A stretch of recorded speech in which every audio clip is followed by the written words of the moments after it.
Good afternoon, everybody. You've made it to the last session of the day. Thank you so much for being here, and you're in the session titled SEO in the AI Era: How to Optimize Your Website for Generative Search Engines. And I just found out what generative search engines are, and I'm sure you all will find it as informative as I did. So you will enjoy this very much. We are joined by our very own senior content SEO specialist, Kate McGowan from our Carnegie team. And as I said, I think you're going to find this to be a very informative session for the end of your day. Before we get started, I'm sure if you've been with us for most of the day, you've probably heard some of this, but I always like to make sure we give you all the information that is needed. So there's a few quick housekeeping items. The session will be recorded, and we will be providing you links to these recordings for all of the attendees sometime by the end of the week. As a session attendee, you are on mute and off camera, but while the video streaming window you're currently viewing offers both Whova and Zoom functionality for chats and Q&A, we ask that you please use the Zoom chat and Q&A for any questions that you might have. If there's time available, we will get to them and answer them for you. This will certainly allow our speakers and our support teams to be more efficiently to respond to your questions. So hopefully there's time at the end to answer all those questions. Um, as you have been going throughout the day, with any questions that you might have about the conference or any of the sessions, you can email our team using conferences, that's with an S, at carnegiehighered.com, or message us in the Hoover app through Ask Organizers Anything section on the community board. Finally, we certainly encourage you all to be social during the sessions and use the connection hashtag, and make sure you tag us at Carnegie HQ for any of your posts that you put out. So with that, I'm excited to introduce Kate. Kate, it's all yours. Thank you all. Great.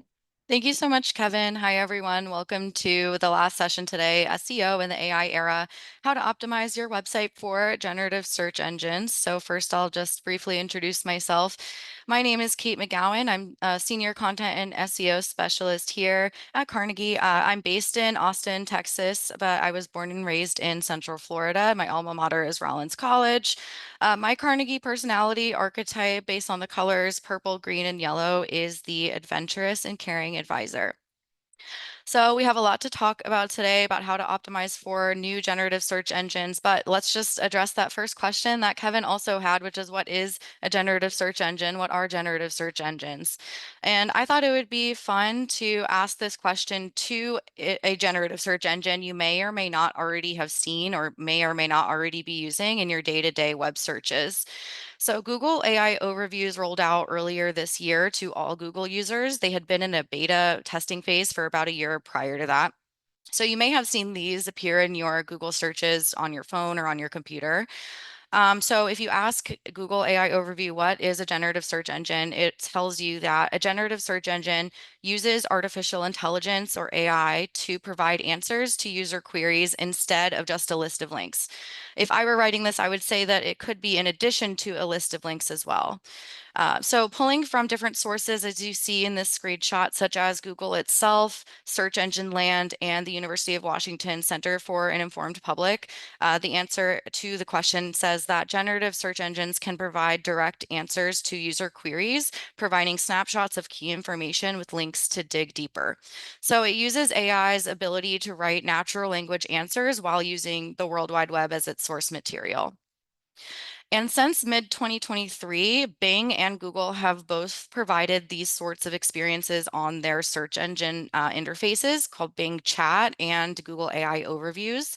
But these types of new generative AI powered answer engines that leverage AI tools to provide streamlined search engine experiences have really exploded into popularity since Bing and Google kind of innovated the scene.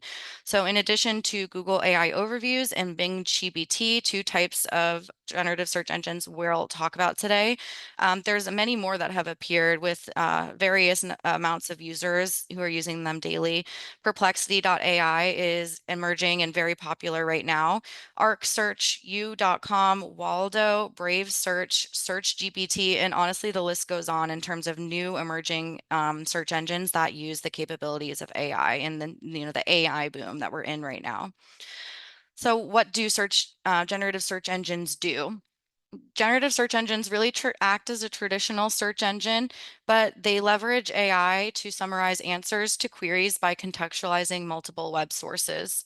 In addition to kind of the traditional search engine functionality of finding web content, some of these generative search engines also have additional functions like content generation or travel planning or image and video capabilities.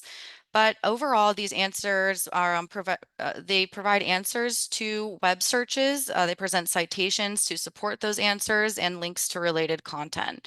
Also, generative search engines can handle complex, highly specific queries that require a bit more advanced reasoning, and they encourage further exploration through linking to web sources in the AI generated answer itself. And we'll talk about conversational search behavior throughout our time today, but one of the things that generative search engines do is encourage a conversational style search behavior. So now we'll move into types of generative search engines, starting with one of the first ones to emerge. Bing GPT is a collaboration with Bing search engine and the OpenAI company in charge of ChatGPT, which you may be familiar with or use. So Bing GPT appears in regular Bing searches. It summarizes an answer to the submitted query using inline citations and kind of a footnote style, and they reveal these individual sources when they're clicked on or hovered over. You'll also see that there is a carousel of citations that you can maneuver through, and it's all appearing above the fold before a user has to scroll. And it also appears above the traditional organic search results that Bing would typically show. And it appears for all users, all Bing users, when it is triggered. And now if you see here, we are on this regular Bing search tab, but right next to it is something that says Copilot. So if someone switches over to Bing Copilot, they are going to be on a different kind of generative search engine that Bing has brought to market called Bing Copilot. It is more of a chat message presentation than a traditional search engine. However, it still has that function of citing web sources to answers. And in this format, in Bing Copilot, that tab, it actually provides citations underneath the natural language answer instead of throughout the natural language answer. You have links here that you can click to learn more. And also on the Bing Copilot interface, you see follow-up questions and suggested next messages to deepen search. And you have this sort of as if you're almost texting them a message box underneath instead of a traditional search bar. And something to remember with Bing Copilot and some other generative search engines we'll look at today is that something new to consider with these types of search engines is that it actually has the ability to hold memories of past context message to message and update the memory with every new message that appears. So we'll talk about that a little bit more throughout.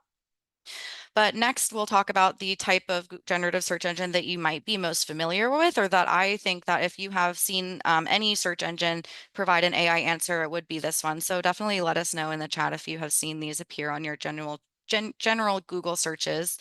So Google AI overviews will appear to all Google users for some queries, not all, and it won't be triggered every time for the same queries. But when it does appear, it will appear to anyone who is using Google, not someone who signed in, not someone who signed up for a special account. And the way that Google AI overviews are spotlighting the web sources that are used to generate the answer is in a scrollable panel on the right-hand side of this full width presentation, and also in inline citations denoted by these icons. And as one of the most popular AI search engines right now, and probably one of the most used due to Google being the most used search engine, we have a little bit more data to understand what goes on behind AI overviews. And some reports like this one from Surfer SEO that I'm citing here, we're seeing that the web pages that are linked in the Google AI overviews, 48% of them, almost half of them, are for pages that for that same search and traditional search results wouldn't be ranking in either page one or page two, somewhere below below that, somewhere below page 3.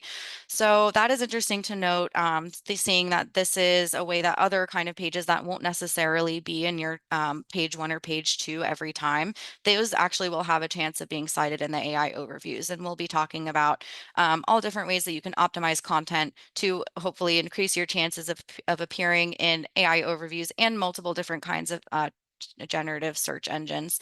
But back to talking about Google AI overviews, you can see that it goes full width across the organic results, the 10 links that might appear underneath here, and it can be expanded further. So it'll often will just appear as a sort of truncated version with a beginning of your answer. But when you expand it, we will see that there is several things we're going to talk about here, but the first thing I'll point out is that the natural language answer expanded, and it also revealed at the bottom there a warning that the generative AI, that the answer is experimental. And then you also see that the answer itself expanded to include more information, more citation links, and you'll also see that the scrollable panel of citations also expands and shows more sources to the user, and it also shows domain websites, favicons, and more information.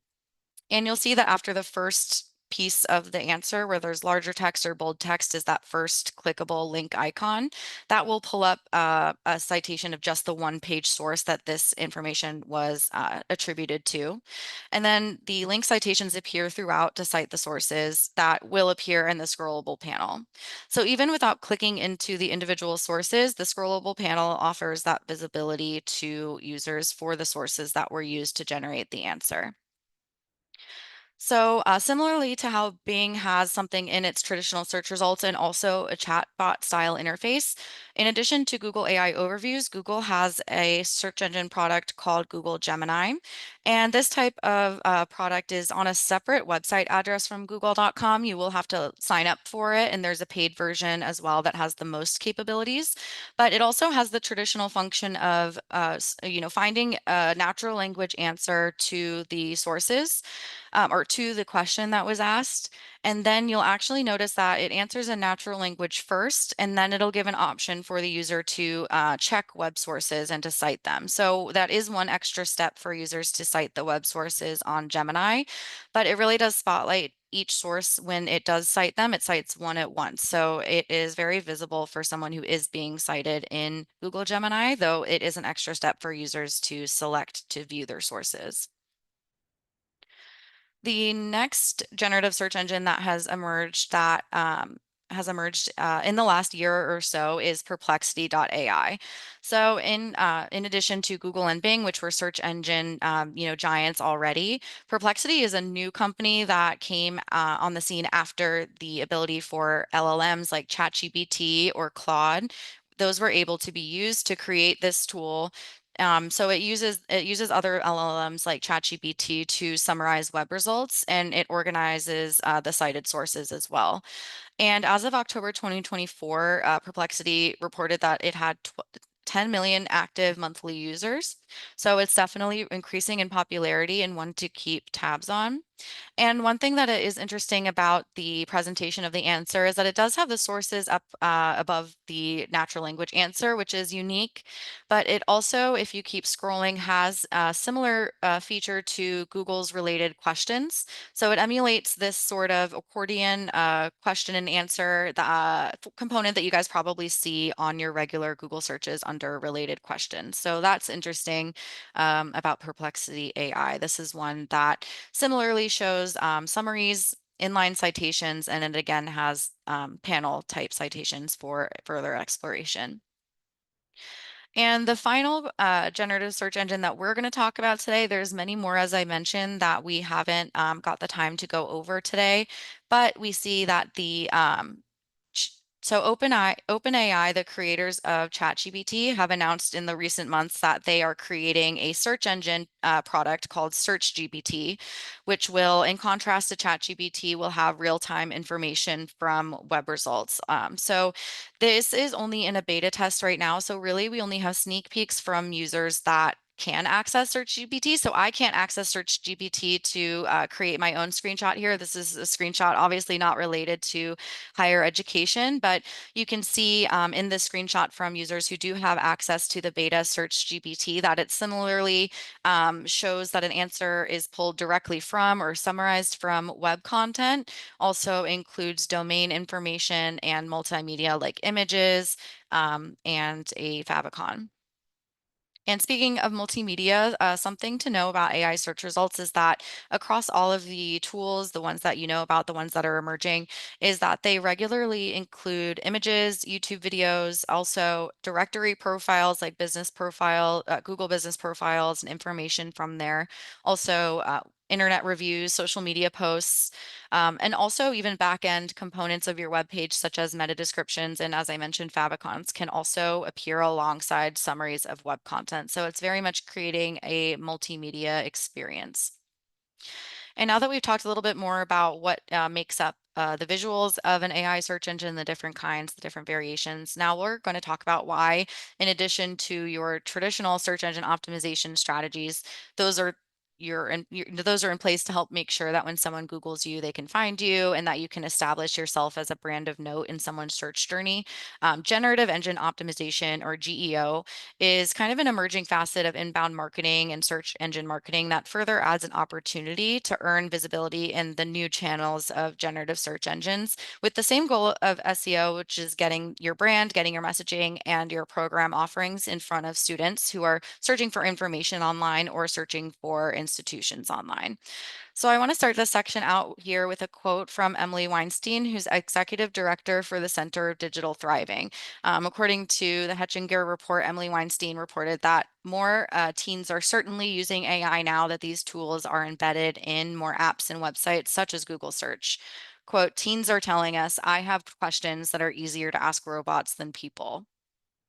So I have some statistics from Common Sense Media to back up this anecdote from Emily Weinstein, but I definitely want to know if this resonates with you all. Are there questions that you have that you find it's easier to ask robots than people? Or do you think that this would resonate with prospective student audiences, that they would rather ask some questions to an AI search engine over a person? But back to these statistics from Common Sense Media, a couple of reports from them told us that more than half of teens say that they've used an AI-supported search engine or a chatbot, and that search engines are the most frequently used AI tools by this group. Also, the Common Sense Media reports relayed that 7% of Black students aged 14 to 22 self-reported using AI every day, compared with 5% of Hispanic students and 3% of white students. So these particular studies didn't have any insight on the graduate student audience, but prior data from a Carnegie graduate student survey indicated that, or indicates that students in grad student audiences are looking for even more specific information, specifically academic information, even earlier on in the search process than prospective undergraduates, because they know the area they want to study. And for those highly specific, high context searches, whether they're for a graduate student audience, something like, do I need to take the GRE if I have a master's degree in theology and want to go to a top PhD program and I have research experience? That's a really high context search for a grad audience. Maybe an undergrad would have something like, is there a school with an accounting major in the New York area with free application with an internship in my field? So AI search engines are able to handle complex answers to complex queries, and they, as we'll look through as the rest of the presentation today, they're emerging as a really new, strong channel through which prospective students interact with colleges and universities prior to enrollment. And that's because, as I said, the complex questions that all types of prospective students want to ask in their search journey, this type of search engine answer presentation, they'll be able to benefit from because these search engines have the ability to display answers that connect the right students to the right programs in the right institutions more quickly. The sort of organized AI results that summarize answers, as we saw in these previous slides, can offer a really great experience, often putting complex answers into simple, plain language, as compared to the list of links that Google may try to put together, which depends on if that content exists explicitly on the internet. You know, I feel like we've all had a search go wrong where you put something into Google and none of the results really match what you wanted. So this is something to note about why users of search engines might prefer them, especially for prospective student audiences who have a lot of considerations to go through, as you can see from this example of complex queries here. And going on from this, something interesting to note about how potential students interact with search engines in the AI era is this turn towards conversational search and this sort of shift in search behavior. And this isn't just because some of these are taking on a kind of chatbot style interface that does feel like a conversation. But when we say conversational search, we're talking about the ability for these search engines to provide specific answers simply. And again, there's this powerful ability to remember and adjust past context as search threads go on in this sort of chat interface. So in this screenshot, this is in Google Gemini. And prior messages in this thread, I had asked about master's programs in industrial engineering, and it had responded with different types of degrees: Master of Science, Master of Industrial Engineering. And then as you see in the screenshot, all I said next was, which is best? So in traditional search engines, this would just be starting over the search, but in the answers wouldn't really, the results wouldn't be super helpful. But here, there was no need to even add graduate or add industrial engineering or add program degree, add those extra words over again. So again, there's an attractive user experience here to not add those search modifiers throughout a student search journey. It can remember those modifiers.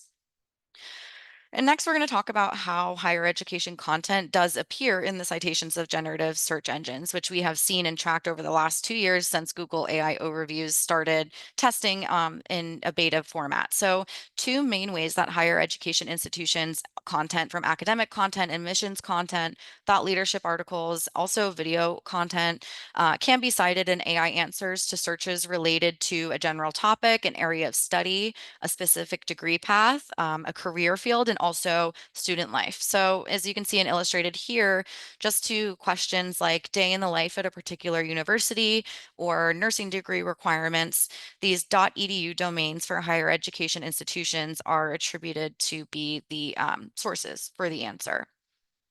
So the second way, they can be the source in the panel, or they will be in these citations when they're clicked over. And the second way that higher education websites, higher education brands can be displayed in search results is if a query that was plugged into a search engine indicates that the search intent was for the user to find names of institutions. So college and university institutions can appear as the answer in these sort of formatted lists, either ordered by nearness, ordered by relevance, or unordered, that also have a scrollable vertical panel similar to the other ones. But these sources are links that are relevant to the brand names that appear in the lists. Um, for this example, this is a search for colleges with accelerated bachelor's to master's programs. You have brand institution brand names appearing here, including logos at a pretty large size. So when we're thinking about why we want to optimize for generative search engines, we're kind of now seeing that those AI organized results can really meet the need of prospective students at different stages of their journey, from researching programs in schools, and also from the most used search engine in the world, Google, serving up AI overviews automatically, as well as these kind of new generative engines that are picking up steam. All of these kind of offer that new avenue for brand awareness and enhanced visibility, and the opportunity for enhanced organic traffic to inorganic search. So if you appear as citations more often or earlier on, appear as an authoritative voice in areas that are relevant to your users, such as their field of study, you can ensure that any student who begins to use AI search engines or who begins to prefer AI search engines can access your brand and your content easily, even as queries become more specific. And so now we're going to move into what is generative engine optimization. So really, GEO, generative engine optimization, are really just tactics that extend and build on traditional search engine optimization, or SEO, to increase the chances of being cited in AI search engine answers. So search engines like Google and Bing are really pioneers in the AI field. AI-based algorithms have been influencing the search experience. They've refined AI technology over 2 decades to serve the best content that's based on relevance and value to keywords. And so SEO has really always been about information discoverability, how search engines find, read, categorize, and rank content, also how users view and interact with content through search engines, but ultimately how users can find your information or find your brand through web search engines. So, looking to the same ways that we know search engines find and read content to determine whether it should be ranked in traditional types of search results, just remember that GEO is amplifying existing concepts of on-page SEO, tech SEO, and content strategy based on how search engines find and cite content. We know that certain SEO best practices that we're going to touch on in a minute that you should keep going strong on are expertise, authority, experience, and trust, EEAT, optimizing site structure for search engine discoverability, and creating quality content that meets user needs, always above all.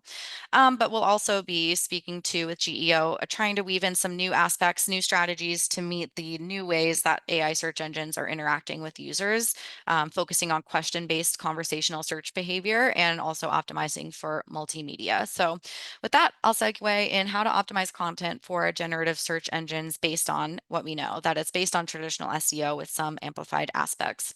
So the first strategy we'll talk about is keyword research. Keyword research is going to take on more of a shade of question or topic research in the AI era. So when you're optimizing content or creating a content strategy and you're performing research for keywords to include, put a greater focus on question-based long tail keyword phrases.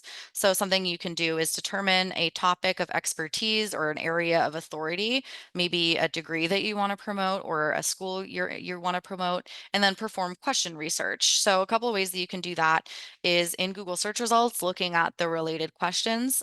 You could also go straight to Google Search Console to see data for traffic to your website and filter it for keywords that include the question words why, how, where, when, who, and what. And that is about questions that drive to your website currently, but you can also find additional long tail queries and question-based keywords to optimize for using third-party tools like Google Keyword Planner and also Answer the Public. So finding these long tail keywords and question-based keywords can shed light on what should appear in your content and in your website structure to meet user needs. And it can also shape a thought leadership strategy as well. So you can optimize your website content and also create additional content based on what you learn. So learning answering key questions like, do I need a master's degree to be a therapist? What scholarships can I apply for? Finding those kinds of keywords during your research is going to be the kind of next evolution of keyword research in the AI era. And after keyword research or question research before writing content, you might also want to manually review the search engine landscape across these generative AI search engines. So if anything we've learned in the last year has taught us, it's that some of these features can pop up overnight, right? So you want to, when you're doing your, or after your questions and your keyword research, perform searches for those keywords, for those questions on all of the AI search engine platforms that you can access, including Google, Bing, Perplexity. Perform the search on those engines to evaluate what content is being cited in those answers. You can adjust your content plans to write a different kind of content to match that. Like, let's say you put in a question and a blog appears, but you were planning on writing an admissions page. Maybe you adjust your plan and write a blog to appear in the AI overview instead. You can also review the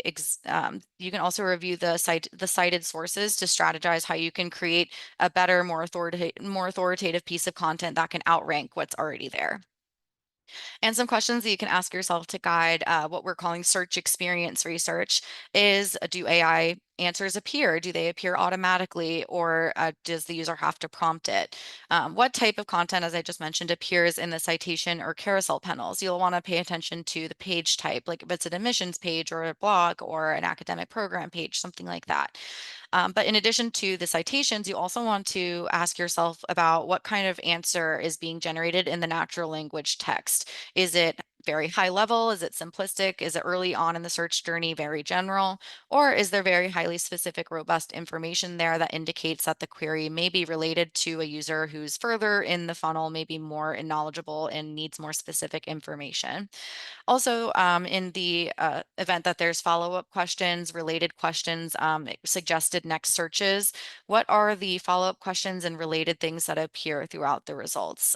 Sometimes these suggested follow-up questions or related content, they can help spark new ideas for good content. So read through Google AI overviews as well as the rest of the search results and on your other AI search engines to ask yourself these questions. And the next strategy to adapt SEO and content strategy for generative search is to focus on prioritizing authority management and creating subject matter expert content.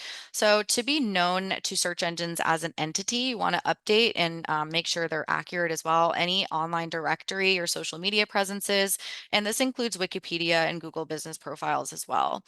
Specifically with Google business profiles, review those for accuracy, of course, and for engaging images and as well as for opportunities to create new Google business profiles for individual schools or departments that have buildings on your campus.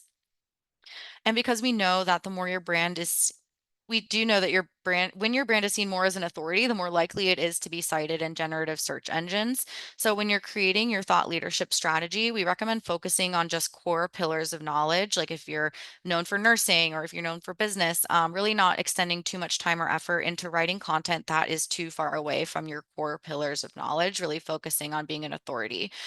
Because another facet of the AI age that we haven't spoken about yet explicitly is that there's really a flood of AI generated content on the internet right now, vying for rankings in just traditional search. And we've seen in AI search engines that subject matter expert led content has the upper hand in search engine rankings against that flood of generic content due to its distinctiveness and its ability to add new perspectives. So this study was performed by the Allen Institute for AI and Georgia Tech, IIT Delhi, and Princeton University, and it found that adding quotes, adding statistics, and citing authoritative sources are the most effective strategies for generative engine optimization. So a couple ways to put this into practice is to link to your faculty bio pages. So it's a great way to highlight your experts, linking to them not just on program pages, but also throughout your website on top level pages, as well as relevant news or blog pages. And then also, you can quote faculty as much as possible, but also quote the other experts of your institution, which are the staff, students, and alums, putting their quotes on blogs, program pages, student life pages, admissions pages, and also guest experts can be a great source of quotes as well on blogs or thought leadership. So one of the next things we'll talk about is that for generative engine optimization, you really want to go beyond the baseline of just optimizing program pages, which is a great strategy for increasing unbranded organic search traffic to your program pages. But really with GEO, you're wanting to adjust your strategy and really build out pages that answer key questions, like what can I do with a MBA degree? What's the difference between this degree and that degree? How can I become blank? So in your, in addition to building out pages that answer key questions like this, which improve your opportunities to appear in these AI overviews, you also want to, in your content for AI overviews, prioritize natural language. Don't use too many complex sentences, too wordy. You want to have simplified language because we've seen these AI engines uh, prefer that they give answers in very natural language, simplified language. So we recommend doing that in your content as well. And really, because we know that sometimes academic jargon is hard to avoid, or sometimes a professional tone may be your tone for your website, blogs often offer a good opportunity for the ability to incorporate casual language into your content on your website. Another thing to think about is when you're creating these new pages that answer these questions is that you can place content nearby the academic programs it's related to in the same folder nearby in the information architecture. And doing so, like for instance, having an article be a subpage of a program page, having those tied together in your information architecture can reinforce your expertise and build EEAT in the eyes of search engines. But if you're not able to use the folders of your academic areas to place your key question, your key SEO pages, if you have them all housed on maybe a separate blog page or blog area of your website, you can use the categories of a blog or blog tags really strategically to reinforce those pillars of expertise and relate your piece of content to other pieces of content on the same topic. And going off of that, you can link internally on your pages to other highly relevant pages, whether they're blogs or academic pages. And you can link to them through anchor text manually or in components on your page templates, like a dynamic feed that pulls in blogs related to the School of Arts and Science for program pages that are in the School of Arts and Science, for example. And the next thing you want to optimize for is taking those long tail keywords and really optimizing them across your entire website. So doing that keyword research and question research let us know what information is needed by users. But after that, you must provide that content and also signal to search engines where they can find that content to be able to serve it quickly in an AI answer. So you can optimize for long tail keywords through site architecture, through internal linking and H-tagged subheading. So let's get into that a little bit. So on pages near the top of your page of your website structure of your navigation, you can use internal links to link to pages deeper in your site architecture to make because the pages that are deeper in your site architecture are often going to have the more specific, helpful, valuable information like requirements and curriculum, things that are more specific but are naturally going to be deeper in your site architecture. Linking to, for example, linking to program pages directly on higher pages in your navigation can make those more specific pages more discoverable by users and search engines. And you can also review the organization of each folder and the parent and child relationships. So does the top level page of a folder like a student life or about or admissions, does that label accurately reflect the content that lives underneath it? Does it show users and search engines that that's the folder that certain information can be found in? Additionally, on those pages that are deeper in site architecture and also on academic program pages, they are going to have a lot of that valuable information about requirements, format, curriculum.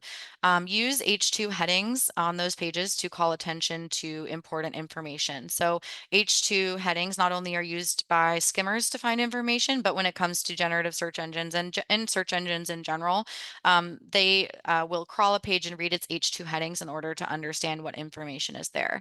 So something that you can do, for example, if you have found in your keyword research that it's really important for your users who are coming for an international business major, that prospective audience is really interested in making sure they have an internship out of the country. So as you found that long tail keyword in your research, international business major internships out of country, on your international business major program page, you can have internships as an H2, talking about all your internships, and then you can have an H3 nested under that, speaking specifically to out of the country or travel abroad, and having that logical organization solidified by having H tagged headings ensures that search engines can find that more distinct information that they might want to cite in AI search engines. And we already discussed how multimedia is appearing very commonly in AI search results. So another strategy is to optimize images on key SEO pages. So pages with images have the upper hand for being cited in these carousel style or panel style citations with images. So you want to ensure that your web pages have an engaging featured image that is optimized for search engine visibility and in those key areas like alt text, image file name, and image file type and size. And now onto video and social media that can also appear in AI answers. You want to embed your relevant videos across your website. We also recommend that you host your videos on YouTube as opposed to another platform because Google AI overviews, it's not so surprising when you know that YouTube is a Google company, but that YouTube videos are the ones that appear most often in Google AI overviews. And things that you can do to optimize your images or your videos and your YouTube channel is to optimize the title and descriptions of videos, the tags of videos, as well as the file name and thumbnails. And also think about keyword optimizing your videos as well as your social media captions, and social media profiles can be pulled into AI search engine results as well. And you can do that by including the non-branded keywords as well as your brand name and brand name variations in scripts and captions. And you can also link by keeping your brand name and areas that you want to appear for near each other, like nursing school, and then your brand name.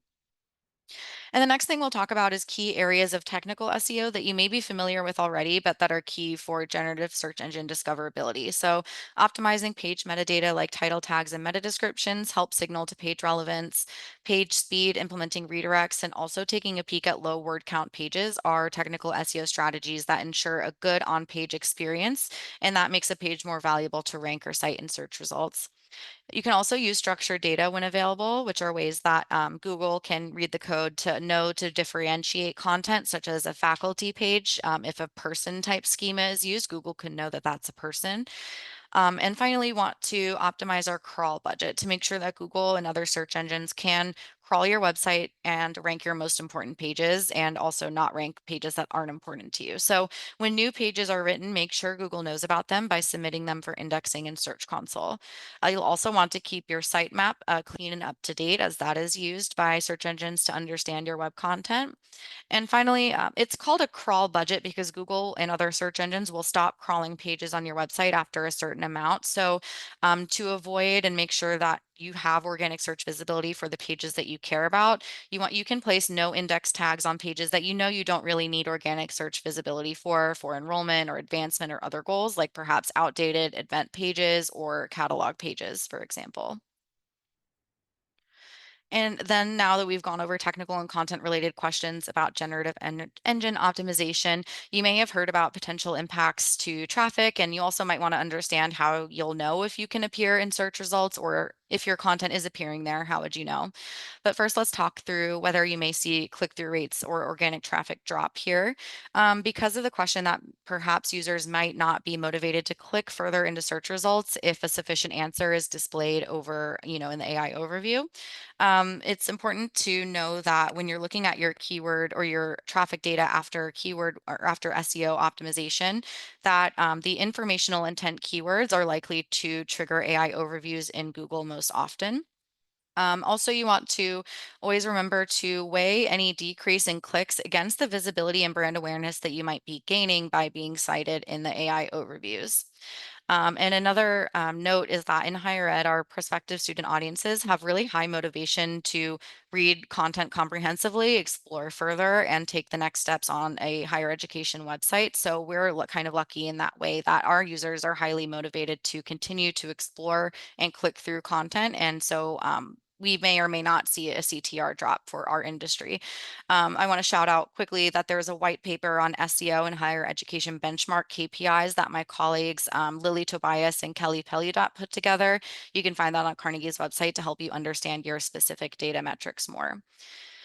But I do want to share an insightful quote from Julia McCoy in a Search Engine Land article that says, instead of anticipating a drop in website traffic, marketers and content creators should look for ways to increase it by leveraging the ranking opportunities presented by Google's generative AI. So that just speaks to Google, but as we've already discussed, there is value in appearing in the visually engaging AI organized answers, gaining a visibility above the fold, above traditional search results, or in these fully chatbot style apps and websites. Someone will be cited there, so you have a chance of 0 clicks if you aren't there.